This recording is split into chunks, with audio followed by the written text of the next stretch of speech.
I bought my first home without telling my family. 3 weeks later, I walked in and found my sister's entire family unpacking their suitcases in my living room. My name is Selena. I am 32, and I live in Colorado, where the air is thin and the winters are honest about what they are. I work in data analytics for a mid-sized company in Denver, the kind of job that looks boring on paper but pays steadily if you keep your head down. I have no kids, no spouse, and no interest in turning my life into a group project. I wanted a place that was mine, quiet, small, and safe. I wanted a front porch where I could drink coffee without hearing someone sigh like my peace was an inconvenience. I learned early that my peace was never the priority. My older sister, Lauren, has always been the priority. She is 3 years older, the kind of person who smiles at strangers like she is collecting them. Growing up, she was the sun, and I was the reliable weather underneath it. Her birthdays were backyard events with rented games and a table full of gifts. Mine were pizza on paper plates and a grocery store cake with my name spelled right only after my mother corrected it. At Christmas, Lauren got the brand new dollhouse with working lights. I got a used one with a door that never closed. When I noticed, my parents would pat my shoulder and tell me to be grateful, like gratitude was my assigned role in the family. The unfairness sharpened when college started. I earned my way into a local university and planned to commute to save money. Lauren went out of state to her dream school, and my parents covered tuition, housing, and the little extras that make life feel easy. When I asked what support looked like for me, my mother said that if I stayed at home, I needed to contribute. Contribute meant $400 a month for rent and utilities, plus my own groceries. I was 18, working part-time for $9 an hour, and suddenly my childhood bedroom came with a bill attached to it. My parents called it responsibility. I called it a message, so I became the kind of responsible that hurts. I picked up extra shifts, skipped meals, bought used textbooks, and drank free break room coffee while other students carried warm lattes across campus. I handed my parents cash each month while I overheard them talking about how they did not want Lauren to struggle. I listened from the kitchen, holding instant noodles, and I understood something that never left me. In our family, being capable was not praised. It was harvested. After graduation, I moved out fast. I built a life with tight budgets and careful savings. I stopped sharing my plans because my plans always became her plans. That is why I bought my house in silence. I thought silence would protect it. I did not realize my family had already decided who my home was for. I did not buy that house to impress anyone. I bought it because I was tired of paying rent for a place that felt like it could be taken away with one bad lease renewal. I bought it because I wanted roots that no one else could tug on. The funny thing is, my family always told me I was the independent one, the self-starter, the one who did not need help. They said it like a compliment, but it was always a way to step back and let me drown quietly while they threw life rafts at Lauren. When I was a kid, I thought the difference between us was just personality. Lauren was loud and charming. I was quieter and serious. Adults love a kid who makes them laugh, who hugs them without being asked, who says the right thing at the right time. Lauren could do that in her sleep. I was the kid who made sure homework was done, who packed my own lunch, who remembered deadlines. You would think that would earn trust. In my house, it earned expectations. In high school, I loaded my schedule with the hardest classes I could handle, not because I enjoyed suffering, but because I thought achievement would finally make me visible. I stayed late for clubs, helped teachers organize events, and took on extra projects when other students vanished the second the bell rang. At night, I sat at my desk with a cheap lamp and a notebook full of plans. I told myself that college would be my clean start. I would be the first in the room, the last to leave. I would build something so solid that even my parents would have to admit I mattered. Lauren was already in college by then, off at her dream school in another state. My parents talked about her like she was a celebrity. They kept her framed photos on the mantle, her freshman orientation badge stuck to the refrigerator with a magnet. When she called, my mother would lower her voice and step into the hallway like she was taking a sacred call.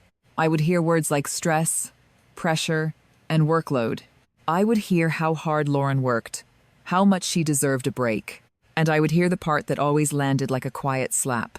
We do not want her to struggle. The summer before my freshman year, I sat at the kitchen table with a folder of acceptance papers and scholarship forms.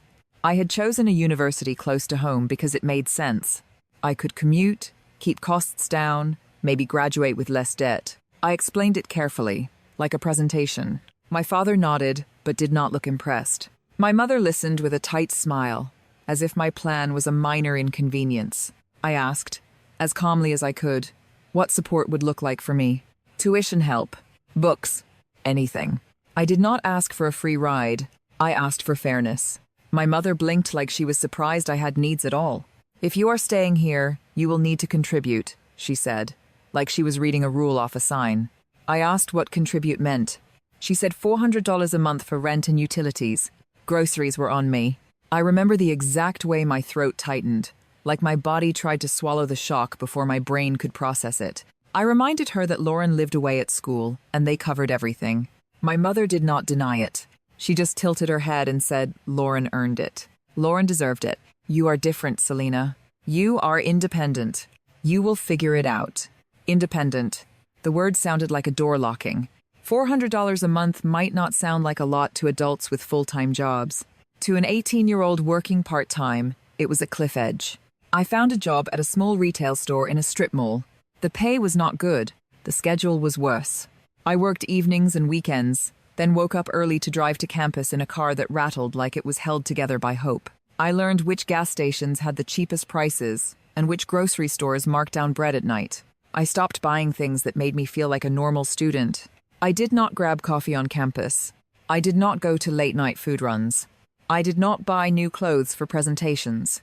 I packed peanut butter sandwiches and ate them in the library, while other students laughed with warm cups in their hands. I borrowed textbooks when I could, bought used copies when I had to, and sometimes I just prayed the professor would not assign a chapter that was locked behind an online code. Every month I handed my parents the $400. I handed it over with a smile so they would not call me dramatic. My mother would accept it like it was proof of good parenting. My father would say, good, you are learning. No one ever asked if I was okay. Meanwhile, Lauren called from her campus apartment, complaining that her roommates were messy or the air conditioning was too weak. She would laugh about how exhausting it was to juggle her classes and social life. My mother would coo into the phone and promise to send money. I once overheard her say, we do not want her to struggle. College is hard enough. I was standing behind her, holding instant noodles, and I felt something cold settle in my chest. I was struggling, and it did not count because I was quiet about it. I did well in school anyway. I had to. Failure would have been used as proof that they were right about me. I lived with a constant hum of pressure, like a fluorescent light that never stopped buzzing. I studied until my eyes burned, then went to work and stood on my feet until my back ached. Sometimes I got home late and sat in the dark of my room, staring at my bank app, doing the same math over and over like it might change if I stared harder. The worst part was how normal it became. How quickly my family treated my exhaustion like background noise. When I got a high grade, it was expected. When Lauren got a decent grade, it was celebrated. When I made a sacrifice, it was called responsibility. When Lauren needed help, it was called love. By the time I graduated, I had a degree that could have made them proud, and a heart that already knew pride was not what they offered me. The night before my graduation, my mother asked what time the ceremony was, not because she was excited, but because she wanted to plan dinner afterward. I looked at her and realized that no matter how far I ran, I would always be the one they leaned on without ever lifting. That is what my house was supposed to change. I thought distance and silence could finally build a wall. I did not know my family had been practicing how to climb over it for years. College did not feel like freedom to me. It felt like a test I was never allowed to fail. Every morning, I drove across town before sunrise. My windshield fogged from the cold, my coffee a bitter blend I made at home because buying it on campus felt irresponsible. I parked in the farthest lot because it was cheaper, then walked past students who looked rested, relaxed, and unburdened in a way I never learned how to be. I was already carrying rent in my head before my first class even started. My schedule was packed tight. Classes during the day, work in the evenings.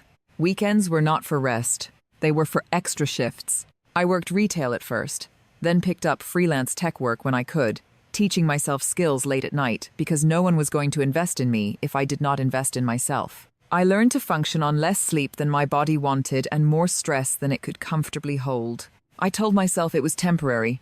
I told myself it would be worth it. At home, Nothing changed except the expectations.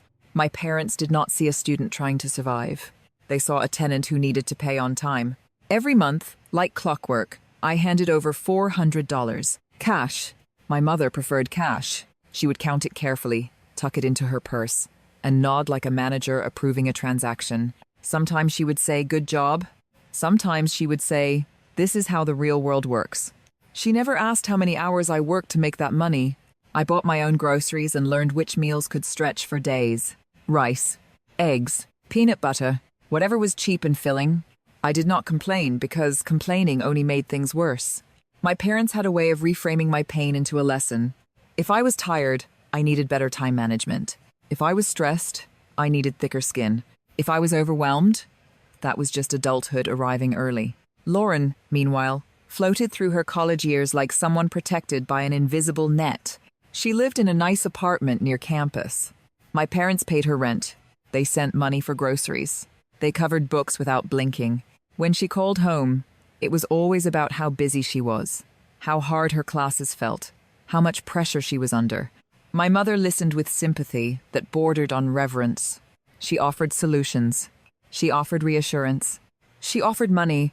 I once overheard my mother telling a friend that Lauren was working so hard and that they did not want her to struggle. The word struggle hit me like a quiet insult. I was struggling. I was struggling every day. But my struggle was invisible because I did not package it in a way that made people feel needed.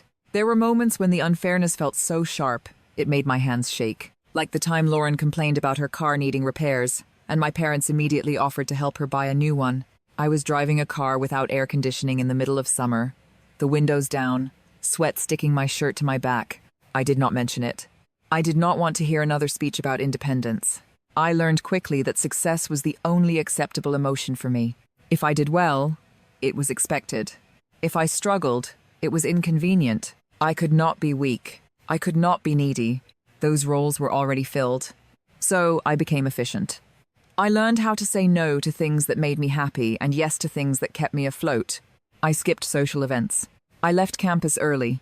I studied alone. I built my life in quiet increments, never asking for applause because I knew it would not come. When graduation approached, I felt more relief than pride. I had survived something no one acknowledged. I graduated with honors, a degree in a field that promised stability, and a resume built on exhaustion. My parents attended the ceremony, but it felt procedural. My mother asked where we were going to eat afterward. My father checked his watch. There was no party, no banners, no speeches about how proud they were. My mother made dinner at home and said she did not want to make a fuss. I sat at the table, diploma still warm in my hands, and realized something that hurt more than the money ever did. My achievements did not inspire joy in them. They inspired comfort. Comfort that they did not need to worry about me. Lauren's graduation, a year later, was a completely different event. There was a venue, a catered buffet, extended family, photos everywhere. My parents beamed like they were accepting an award. I stood in the corner, clapping politely, feeling like a guest at someone else's celebration. That was the moment something in me shifted. Not anger, not jealousy, something colder and clearer. I stopped expecting fairness. I stopped hoping for balance. I stopped waiting for them to notice me. I understood that in our family, I was not the one who would be lifted. I was the one who was supposed to hold things up quietly. After graduation, I moved out as soon as I could. I found a small apartment, nothing fancy, but it was mine. I worked, saved, and kept my life deliberately small. I shared less with my family because every detail became a tool. If they knew too much, it stopped being mine. That is how I learned to survive. Alone, carefully, without backup. And that is why, years later, when I started thinking about buying a house, I did not tell a single one of them. I already knew what would happen if I did. I did not wake up one day and decide to buy a house. It crept up on me slowly, the way real decisions do. First, it was the rent increase notice taped to my apartment door. Then it was the realization that I had lived in that same cramped place for years, pouring money into something that never felt secure. Then it was the quiet thought I barely let myself finish. I could actually do this. I ran the numbers obsessively. I checked my savings late at night, the glow of my phone lighting up the ceiling while the city outside went quiet. I had been careful for so long that the math finally worked in my favor. I had no debt beyond what I could manage. I had a steady income. I had discipline. I did not have a safety net, but I never had. That had never stopped me before. I told no one, not because I wanted to be secretive, but because experience taught me that sharing turned into surrender. Any plan I mentioned stopped being mine. It became a discussion, a suggestion, a family matter. I wanted this to belong to me from start to finish. I started browsing listings after work, scrolling through photos of places that felt real but unreachable. Big houses made me nervous. I did not want echoes. I did not want empty rooms waiting to be filled by expectations. I wanted something small, something that matched the life I actually lived. 2 bedrooms, a porch, a yard I could take care of without help. While I was quietly moving forward, life around me continued the way it always had. My sister, Lauren, was struggling again. That was how everyone framed it. She and her husband lived in a small apartment with their 3 kids.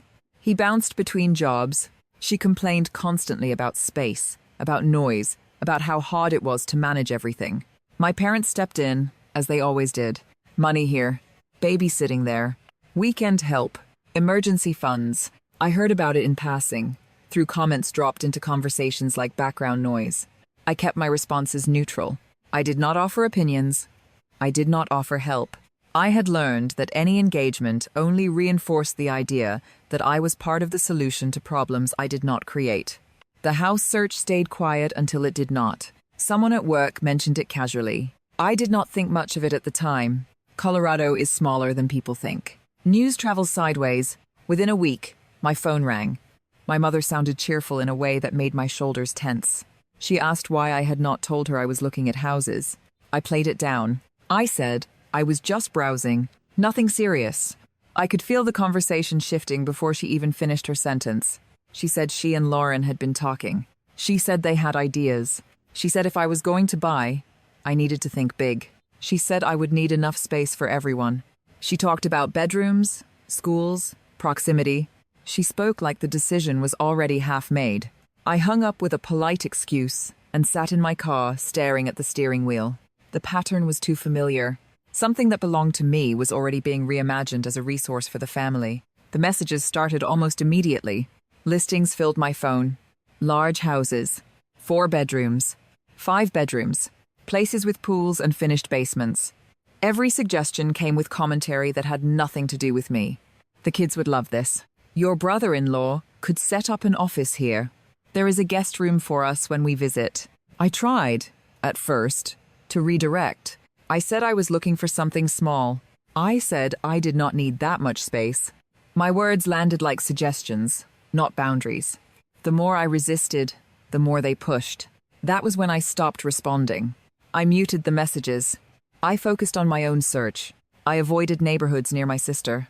I scheduled viewings on my lunch break and weekends, alone. I let myself imagine a life that did not revolve around managing other people's expectations. Then I found it. A small cottage just outside the city, 2 bedrooms, a kitchen with sunlight that made the counters glow, a porch that felt like it was waiting for someone to sit and breathe. The backyard was not big, but it was enough. Enough for a garden, enough for quiet, enough for me. The moment I walked in, something in my chest loosened. I did not feel anxious. I did not feel rushed. I felt grounded. I made an offer. I waited through the longest days of my adult life. When the offer was accepted, I sat on my apartment floor and cried in a way that surprised me. Not because I was overwhelmed, but because I had done something entirely on my own. I did not tell my family. I let them keep sending listings. I let them keep planning. I told myself I would deal with it when the time came. I wanted one thing that existed without their fingerprints on it. The time came sooner than I expected. My parents invited me to dinner. I almost declined. Something told me this was not a casual invitation. I went anyway, knowing that avoidance had only ever delayed the inevitable. The house was loud when I arrived. My sister children were everywhere. Her husband sat on the couch like he belonged there. Dinner was loud and chaotic. Complaints flowed freely. About space. About money. About stress. Then my mother cleared her throat. She smiled. She announced that they had found the perfect house for me. She described it in detail. 5 bedrooms, big yard, close to my sister. Perfect for everyone. I listened. I let her finish. I set my fork down. I said I had already bought a house. The silence that followed felt heavy. My sister stared at me like I had broken an unspoken rule. My mother demanded to know what I meant. I explained calmly. 2 bedrooms, just outside the city. Perfect for me. That was when the tone changed. The disbelief, the anger, the accusations. They asked how I could make such a decision without consulting them. They asked how my sister family was supposed to fit. I stood up. My heart was racing, but my voice was steady. I told them it was my house. I told them I bought it for myself. I told them their plans were never my responsibility. The room exploded. Tears. Shouting.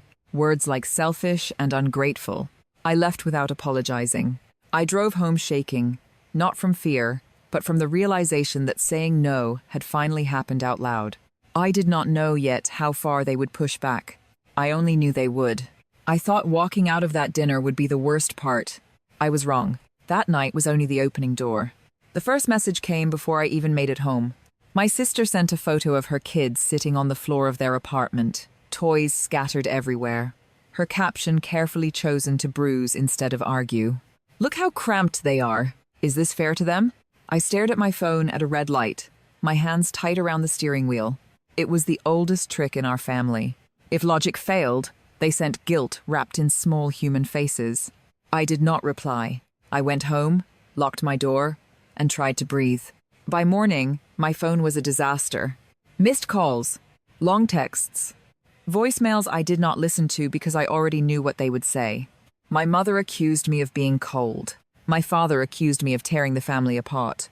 My sister accused me of changing, like growth was a betrayal. They spoke like my house was already half theirs, and I had stolen it back. I muted them. I told myself it would calm down if I did not engage. It only escalated. They recruited help. An aunt I barely spoke to called me to remind me that family comes first. A cousin sent a message about how hard my sister had it. None of them mentioned my name without attaching it to disappointment. I realized how quickly a narrative forms when only one side is allowed to speak. Then it moved online.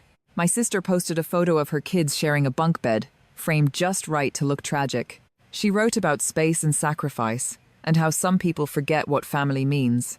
People commented with sympathy and anger aimed at a villain they could not see but already hated. I said nothing. Defending myself would have made me look cruel. Silence was safer, even when it burned. My mother followed up with her own post. She shared a photo of my house. I still do not know how she got it. She wrote about sacrifices parents make and how heartbreaking it is when children forget where they come from. I blocked them both immediately, but not before a coworker messaged me asking if everything was okay. That was when I realized the damage was not contained to my family anymore. I changed my number. I blocked anyone remotely connected to them. I tightened my privacy settings until my online presence felt like a locked room. For a few days, the silence was almost peaceful. I slept better. I started to believe that maybe this was the end of it. Then my sister showed up at my door.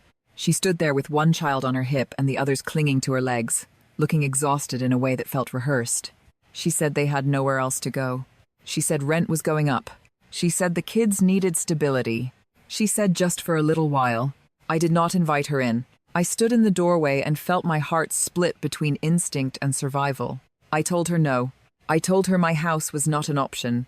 I told her this was not my responsibility. Her face hardened, like I had confirmed something she always believed about me.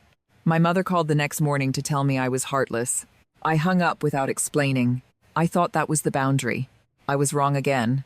The following weekend, I ran errands in the morning.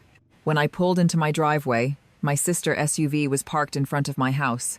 My stomach dropped so hard it felt physical. I unlocked the door and heard voices inside. Children laughing. Cabinets opening.